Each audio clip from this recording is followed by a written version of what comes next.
পঞ্চগড়ে সনাতন ধর্মাবলম্বীদের জগন্নাথ দেবের রথযাত্রা অনুষ্ঠিত হয়েছে।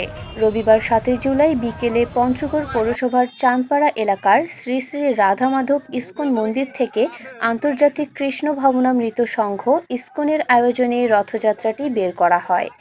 পরে শহরের প্রধান সড়ক প্রদক্ষিণ করে একই স্থানে গিয়ে শেষ হয়। রথযাত্রায় সহস্রাধিক সনাতন ধর্মাবলম্বী অংশগ্রহণ করেন। জানা যায়, বিশ্বের সকল মানুষের শান্তি ও কল্যাণ কামনায় আষাঢ় মাসের শুল্কা দ্বিতীয় পক্ষে সকাল থেকে মন্দিরে পূজা অর্চনা করেন সনাতন ধর্মাবলম্বী ভক্তরা। পরে দুপুরে পূজায় অংশ নেওয়া ভক্তদের জন্য মহাপ্রসাদ গ্রহণের আয়োজন করা হয়। পরে ওই দিন বিকেলে ভগবান জগন্নাথ দেবের দর্শন সকল মানুষ যেন লাভ করতে পারে সে লক্ষ্যে রথযাত্রা বের করা হয়।